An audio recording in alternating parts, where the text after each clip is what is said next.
بسم اللہ الرحمن الرحیم الحمد للہ والصلاة والسلام علی رسول اللہ اما بعد۔ رب ذوالجلال کے بہترین ناموں میں سے ایک نام العلیم بھی ہے۔ العلیم یعنی سب سے زیادہ جاننے والا۔ اس کے علم کا کمال یہ ہے کہ اس کا علم ہر شے کو محیط ہے، ظاہر ہو یا پوشیدہ، چھوٹی ہو یا بڑی، اول ہو یا آخر۔ الغرض اس کا علم اتنا زیادہ کامل ہے کہ کسی اور علم والے کے لیے یہ تصور ہی نہیں کہ وہ اس کے علم کا محتاج نہ ہو۔ اللہ رب العالمین العلیم ہے۔ زمین کے اندر کے راز، آسمانوں کے اوپر کے اسرار سب اس کے علم میں ہیں۔ زمین سے اوپر کو اٹھنے والی چیزیں، اوپر سے نیچے نازل ہونے والی چیزیں، ذرہ ذرہ قطرہ قطرہ اس کے علم میں سے ہے۔ اور ذرے اور قطرے کی جو ادنا اور سب سے چھوٹی سی جسامت ہو سکتی ہے وہ اللہ رب العالمین کے علم سے باہر نہیں۔ گزری ہوئے امتیں ہوں یا آنے والی نسلیں ہو، قیامت ہو یا قیامت کے بعد کے احوال ہو، وہ رب العالمین سارے احوال کا عالم ہے، علیم ہے۔ تو علیم فعیل کے وزن پر مبالغے کا صیغہ ہے، یعنی بہت زیادہ جاننے والا، اور ہر وقت جس کا علم ہر چیز اور ہر شے کو محیط ہو۔ اللہ رب العالمین کا یہ مبارک نام قرآن مجید کے اندر مختلف الفاظ کے ساتھ اور مختلف مشتقات کے ساتھ 155 سے زیادہ مرتبہ آیا ہے۔ اللہ رب العالمین کے لیے لفظ عالم بھی آیا ہے۔ اللہ اعلم حیث یجعل رسالتہ، وہ اللہ ہی جانتا ہے کہ اپنی رسالت اور اپنی نبوت کو کسے دینا ہے۔ وَكُنَّا بِكُلِّ شَيْءٍ عَالِمِينَ، اور ہم تو ہر شے کا علم رکھنے والے ہیں۔ عالم الغیب فلا یظہر علی غیبہ احدا، وہ تو غیب کا جاننے والا ہے، پوشیدہ چیزوں کا جاننے والا ہے، اور اپنی پوشیدہ چیزوں میں کسی شخص کے لیے ظاہر نہیں کرتا مگر جس کے لیے وہ چاہے۔ علام الغیوب ہے۔ تو ان آیتوں پر اگر ہم غور کریں جن میں صفت علم کے مشتقات کا ذکر ہوا ہے تو ہمیں معلوم ہوگا کہ علم کے مختلف مدارج کا اللہ نے تذکرہ فرمایا ہے۔ علم کی جو بھی صورت اس دنیا میں ہو سکتی ہے وہ ساری کی سارے اس رب العالمین کی طرف لوٹتی ہے۔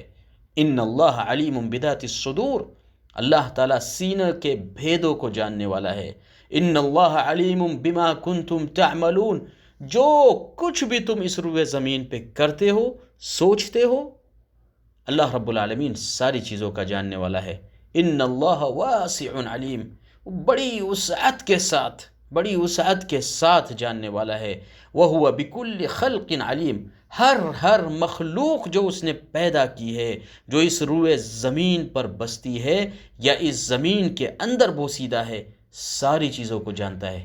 ذَلِكَ تَقْدِيرُ الْعَزِيزِ الْعَلِيمِ، یہ کائنات اور یہ ملکی ویز، یہ آسمان اور زمین پر چلنے والا نظام، جس کی رسائی سائنسدانوں کو ہو یا نہ ہو، یہ اللہ رب العالمین کے اندازے اور قدرت کا وسیع علم ہے جس کا ذرا سا بھی حصہ انسان کے پاس نہیں ہے۔ یعلم ما یسرون وما یعلنون، وہ رب تو جانتا ہے جو کچھ تم چھپاتے ہو، جو کچھ تم ظاہر کرتے ہو۔ انسانوں سے چھپایا جا سکتا ہے، رب سے چھپایا نہیں جا سکتا۔ یعلم السر فی السماوات، آسمان میں جتنے راز ہیں، جن رازوں تک آج تک دنیا کا کوئی انسان نہیں پہنچ پایا، وہ سارے راز وہ جانتا ہے۔ یعلم ما تکسب کل نفس، ہر شخص کے اعمال جو کچھ وہ کرتا ہے، کماتا ہے، اللہ رب العالمین کے علم میں ہے۔ یعلم خائنۃ الاعین، آنکھوں کی خیانت کو وہ اللہ رب العالمین جانتا ہے۔ اللہ یعلم ما تحمل کل انثی، ہر عورت کے مادہ شکم میں کون سی چیز موجود ہے، اللہ رب العالمین جانتا ہے۔ یعلم ما یلج فی الارض وما یخرج منها، جو کچھ زمین سے چیزیں نکلتی ہیں یا نکلے گی، جو کچھ آسمان سے نکلتا ہے یا نکلے گا، وما ينزل من السماء، جو کچھ آسمان سے اتر چکا ہے یا اترے گا، وما يعرج فيها، اور جو کچھ اس تک پہنچ چکا ہے چڑھ چکا ہے یا مستقبل میں چڑھے گا، ساری چیزوں کو اللہ رب العالمین جانتا ہے۔ عالم الغیب لا يعزب عنہ مثقال ذرہ فی السماوات ولا فی الارض، وہ تو غیب کا جاننے والا ہے، ان سین چیزوں کا جاننے والا ہے۔ ذرہ کے وزن کے برابر بھی اگر کوئی چیز آسمان اور زمین میں ہو، ادنا ہو، چھوٹی ہو، بڑی ہو، وہ سب کے سب اس کے علم میں ہے، اس سے ڈھکی چھپی نہیں ہے۔ تو علم کی وہ کیفیات جو قرآن کریم نے ذکر فرمائی، وہ ساری کے ساری اللہ رب العالمین کے احاطے علم کی طرف لوٹتی ہے۔ بندوں میں سے کسی شخص سے یہ ممکن نہیں ہے کہ اللہ رب العالمین کے علم کا ادنا سا بھی حصہ اس کے پاس ہو۔ علم الہی کے تعلق سے یہ جو آیات ہیں، یہ بہت ہی گہری آیات ہیں جو ہمیں خالق کائنات کی طرف رجوع کرنے کی دعوت دیتی ہے۔ کاش عرفان الہی کو کلام الہی سے حاصل کیا جاتا، اور اتنی زیادہ دور دراز کی سوچ میں پڑھنے کی بجائے قرآن کریم نے کائنات کے اصولوں کو جو ذکر کیا ان کی طرف رجوع کیا جاتا، تو بہت ساری سائنسی رہنمائیاں ہوتی، بہت ساری انسانی باڈیز کے تعلق سے رہنمائیاں ہوتی، بہت ساری دنیا میں جینے کے اصولوں کی رہنمائیاں ہوتی۔ یہ سب کے سب اللہ رب العالمین کے علم میں ہیں کہ کون سے سال میں، کون سے ملک میں، کون سی جگہ پر کتنے علم کو نازل کرنا ہے۔ اللہ رب العالمین ہر طرح کے علم پر قادر ہے۔ قرآن مجید میں سینکڑوں پیشین گوئیاں دی گئی ہے کہ دیکھو جن جن ملک میں، جن جن اقوام کے اندر عروج و زوال کی جو اطلاعات اللہ رب العالمین نے دی ہے، وہ پیشین گوئیاں اپنے اپنے ملک اور اپنے اپنے زمانے میں ٹھیک اسی طریقے سے پیش آئی جیسے قرآن کریم نے بیان کیا۔ نزول قرآن پاک کے بعد ان میں سے سینکڑوں نے اپنے اپنے وقت میں اسے دیکھا۔ اہل علم کو یہ بات اچھی طریقے سے معلوم ہے کہ ان کا علم، باوجود یہ کہ علم کے ارتقاء کو وہ پہنچ جائے، وہ اپنے علم میں ناقص ہے۔ اور جیسے جیسے انسان علم میں ترقی کرتا ہے، اسے اپنا علم ناقص نظر آتا ہے۔ کیوں ناقص نظر آتا ہے؟ کیونکہ اسے معلوم ہے کہ جتنی چیزیں میں جانتا ہوں، اس کے علاوہ بہت ساری ایسی چیزیں ہیں جو میں نہیں جانتا۔ ان علوم کا دعویٰ میرے رب کے علاوہ کسی اور الہ نے نہیں کیا، لہٰذا اللہ رب العالمین کو عالم الغیب مانے۔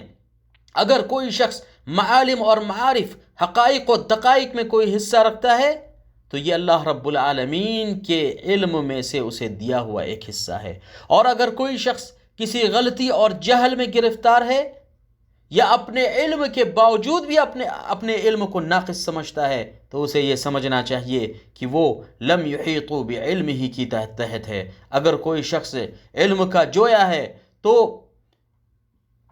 آستان علیم پر جبیں سائیں کرے اور اللہ رب العالمین سے دعا کرے کہ اللہ تعالیٰ اس کے علم میں اضافہ کرے۔ نبی پاک صلی اللہ تعالیٰ علیہ وسلم دعا فرماتے، ربی زدنی علما، اے اللہ میرے علم میں اضافہ فرما۔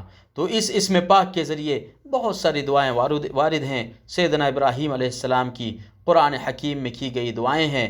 آپ کی اولین ترین دعا جو خانہ کعبہ کے سامنے اپنے چہیتے بیٹے کو لے کر آپ نے خانہ کعبہ کی دیوار کو کھڑے کرتے وقت فرمائی، جب اللہ رب العالمین کا سب سے پہلا گھر بنایا اللہ رب العالمین کے حکم پر، تو دعا فرمائی، ربنا تقبل منا انک انت السمیع العلیم، اے اللہ، اے ہمارے رب، ہماری اس نیکی کو قبول فرما، بے شک تو سننے والا اور علم رکھنے والا ہے۔ وتب علینا، اور ہمیں معاف کر دے، انک انت التواب الرحیم، بے شک تو تواب ہے اور رحیم ہے۔ اللہ رب العالمین کا یہ مبارک نام اللہ کے نبی صلی اللہ تعالیٰ علیہ وسلم کی بہت ساری دعاؤں میں وارد ہوا ہے۔ اللہ رب العالمین ہم سب کو اس صفت علم کے ذریعے علم حاصل کرنے اور اللہ رب العالمین سے علم کی زیادتی کو مانگنے کی توفیق نصیب فرمائے، آمین۔ وآخر دعوانا ان الحمد للہ رب العالمین۔